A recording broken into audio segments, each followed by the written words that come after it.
Now, with those Catch Moon changes about to drop this week, maybe in Warframe, its effectiveness is about to be as useful as the scary movie Strong Hand. You know, take my strong hand. Now is a good time to start looking at alternatives if that is the only sidearm that you were used to using, the Moon.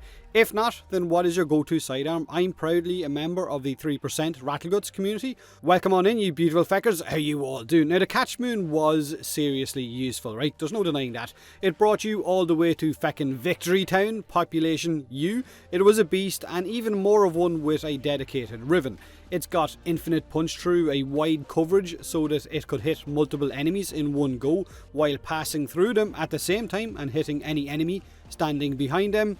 And the damage it threw out was basically the icing on the cake. But all of that is about to change. It's about to be a melee ranged, I guess, sidearm shotgun with a lot of damage fall off and a really short range. So dry those tears away, or the nerf tears, because there are plenty of other sidearms that you could be using instead. So just let Papa Potato help you. Let's take a quick look at some of them. First up, the obvious choice, okay? The little weapon that could, the Kraken. A weapon that...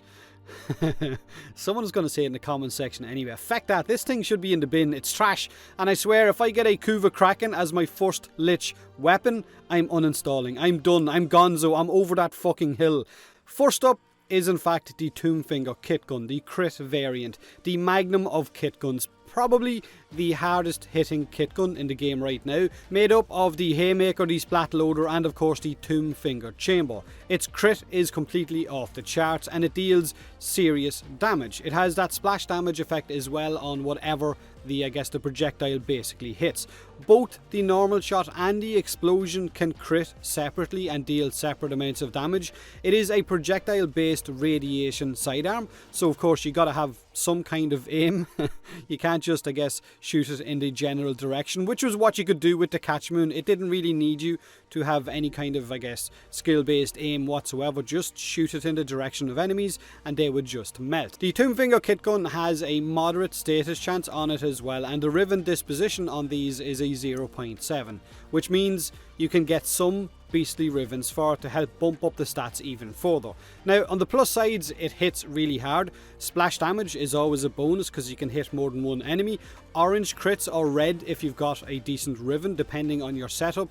And of course that radiation effect, which is like a mini chaos.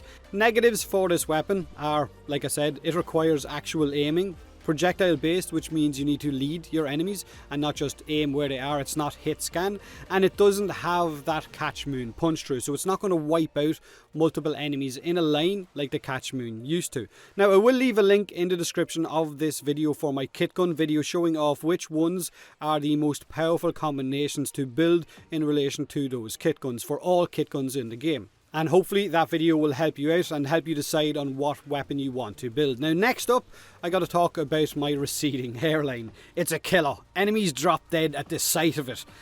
It must be the shine. My Rattleguts kit gun, of course, is my receding hairline. It's the gun. That's what I meant. Okay, I don't know what you fucking thought I meant, you dick. My Rattleguts is made up of the Love Tap grip, the Splat Loader, and of course the Rattleguts chamber. A fully auto hit scan radiation kit gun that can cross 100% crit chance without the help of a Riven, just with normal primed crit mods. It has a fast fire rate, and with the help of the PAX Charge Arcane, it turns your magazine into a rechargeable battery, which means you will never ever run out of ammo with this weapon, so you have no ammo consumption problems. This is my go-to sidearm in the game. I absolutely love using my Rattleguts, and I've never really used the Catch Moon much because I love my receding hairline way too much.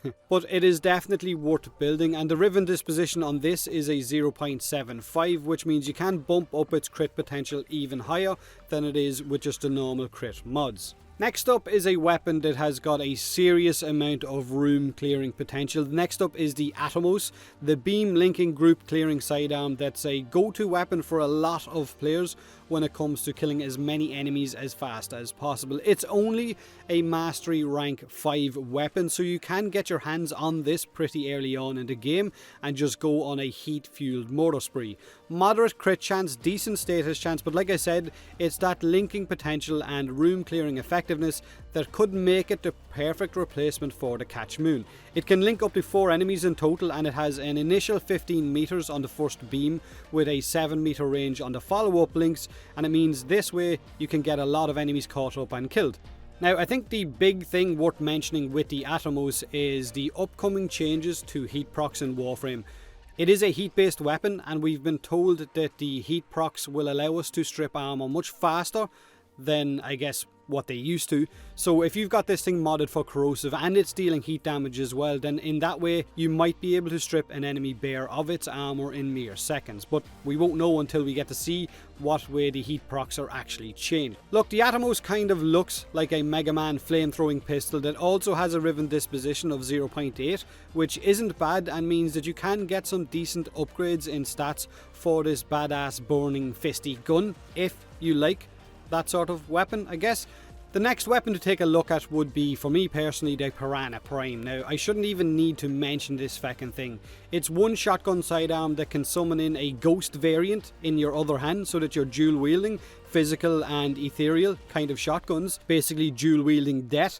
3 kills in 3 seconds will summon in that ghost gun and will double your mag size and fire rate for 5 seconds while you've got that ethereal Piranha Prime in your other hand. And you can keep this buff up a lot by killing 3 enemies as often as possible. Now, when I say 3, I don't mean ents, okay? This ain't Lord of the Rings. The Piranha Prime is a crit-based shotgun sidearm with damage fall-off, but it's not nearly as drastic as the damage fall-off that they're about to give to the Catch Moon. Damage falls off with the Piranha Prime after 18 meters, whereas the Catch Moon is about to be within melee range, within that 10-meter range, which is kind of fucking crazy, which means you're going to have to walk up to them, shake their hands, say hello, how's the weather, how's your family, and then shoot them flat in the nose.